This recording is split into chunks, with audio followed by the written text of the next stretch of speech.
Hello there everybody, Adam Nicholas here for What Culture Wrestling, and once again we find ourselves at that point of the week. Right now, Friday means there was a Dark Side of the Ring that's just come out, which means we have the scoops for you from the latest episode. You know, just in case you don't have time to watch it, although I should suggest definitely do go and watch them because they're great. However, if you came here for the facts, let's give you them. This week's episode was all about the Dynamite Kid. Number 10, Mick Foley's broken VHS tapes. Now, as you can imagine, Mick Foley's always value for money, and he's a credit to this documentary. I mean, the man literally had his jaw broken by a clothesline by the Dynamite Kid back in 1986 in a match for WWF, and doesn't hold a grudge against the man. Because it's Mick Foley, and he's the best. But during his feature slot on the documentary, Foley talks about how much he used to love the Dynamite Kid's matches, specifically the matches that he used to have against Tiger Mask. He said he had so many VHS tapes of them and watched them so many times that they ended up breaking because he would wear the tapes out. He loved the excitement and athleticism of these bouts, and Dave Meltzer, also in the documentary, was very much on the same wavelength. Meltzer pointed out that a lot of today's in-ring style in the world of wrestling owes a lot to Dynamite Kid, and he too said that the tapes he had of those matches he ended up wearing out as well because he was such a massive fan too. Number 9, his bitter approach to being champion. Together, Dynamite Kid and Davey Boy Smith absolutely ruled the world of wrestling as the British Bulldogs. They were one of the best tag teams around, and their combination of speed and power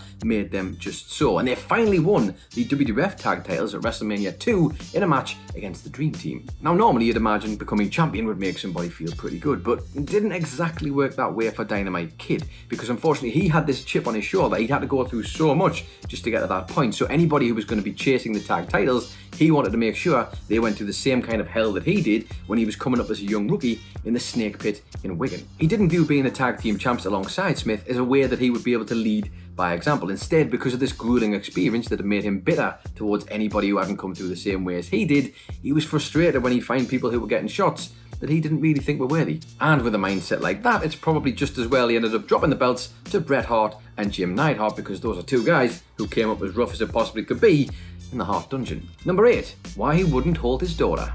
Now, contrary to what a lot of this documentary will tell us later on, and trust me, it gets pretty rough, there was a softer side to the Dynamite Kid, especially in those early days. His ex-wife Michelle told Vice that when they had their first child, Bronwyn, Tom refused to actually hold her until she was able to walk. Now, why? You might ask yourself. It seems like something that every parent would want to do, but genuinely, the guy was so worried that he might actually hurt her. Dynamite's good friend and fellow worker Dan Spivey said as much himself. He said whenever they were on the road, Tom would never stop talking about his kids. He loved them dearly, and whenever he did mention them, his heart would swell with pride. And from what we get in the documentary, it sounds like that used to be him quite a lot of the time. That is, until he hurt his back in the mid-80s. Michelle says that's when everything changed, that's when his psyche was altered, and that's when he started to be a much darker human being. Number 7, he made Michelle sleep in a closet. And as much as we might try to find the little moments where he showed his softer side, unfortunately, there's a lot more moments like this. After hurting his back, Tom was drowning himself with booze and medication and constantly wanted to go out drinking when he was back home, something Michelle didn't really want to do all the time. She recalls a time she did go out despite not really fancying it, and Tom found out that she was drinking tonic water and not alcohol and completely flew off the handle. On top of that, Dynamite would drink drive home and deliberately swerve into traffic, pretending he was going to crash just to mess with Michelle. I mean, this is warped, twisted stuff, but she loved him, she wanted to stick by him and hoped she could just help him to get out of this depression and funk that he was in. And unfortunately, the reward she got for that was Dynamite forcing her to sleep in a closet at times. That's just crazy, and the fact that she says she would actually prefer to sleep in there at times than actually even be anywhere near him when he was going through his mood swings just kind of shows you the severity of the man's behaviour at the time. Number 6, how his antics affected Jacques Rougeau. Now, one day backstage, Jacques Rougeau was playing cards with a bunch of the guys when Dynamite Kid blindsided him, roughed him up so bad and left him in a heap on the floor that Rougeau actually genuinely was struggling to sleep at night as a result. The man had completely and utterly traumatised him. And this is a time where mental health certainly wouldn't have been paramount. The man lost 10 pounds of weight due to stress from the whole thing and didn't shave his face for weeks because he couldn't bear to look at himself in the mirror. It was Jacques' father who told him he needed to stand up to Dynamite if this was going to go away. So he told him he should go to a bank, get a roll of quarters and thump him when he wasn't expecting it. But Jacques didn't like that idea, and instead he thought he'll use some brass knuckles just to make sure. So, sure enough, He punches Dynamite Kid in the locker room when he's least expecting it with some brass knuckles, completely and utterly humbles him in front of the locker room. From that point on, almost everybody in the documentary agrees that Dynamite Kid was never the same after that incident. Unfortunately though, things didn't actually stop there either. Number 5, Jacques ribbed him about the Mafia. Yep, that's right, Rougeau managed to rib Dynamite to convince him that the Mafia were after him. Now Vice set the scene for this by explaining that Dino Bravo went across and told Dynamite Kid that a hit had been taken out on him. Now when Jacques talks about this in the documentary, he laughs, admitting that he'd made the whole thing up just to scare the crap out of Dynamite. He'd essentially written down a fake name on a piece of paper and told him to take out a contract on Dynamite. I mean, this got so bad and scared Kid so much that he actually ended up selling his house because he was so afraid that the Mafia would come and kill him and his family. Literally, they all left. They were terrified. They thought they knew where they might live and that they might just visit them anytime soon. This is mental. And what makes this even weirder and worse is that when Jacques is being interviewed about it in this very documentary, he's still like, yeah, good. I'm glad the plan worked so well. I wanted him to be running for his life. I mean, yes, he did something bad, but this was literally affecting Kid, not just Dynamite Kid, but his family too. They haven't done anything wrong. Number 4, his sad wrestling parties. When Julie Hart, the former wife of Bret Hart, talks in this documentary, the lasting memory she has of Dynamite is rather sad, to be honest. She explains that a broken down Tom would invite people over to his house so they could watch wrestling matches of his, specifically the matches that he used to have against Tiger Mask. And when friends would get there, eventually turning up at his house, he'd already be like hours into watching his own matches anyway. And that's all he wanted to do. So friends would come over and they would just watch the matches and then have a drink. And then he'd watch the matches and have a drink. And the cycle would continue. And at this point, he was just drowning himself in more drink and more pills to the point where friends were trying to tell him to snap out of it.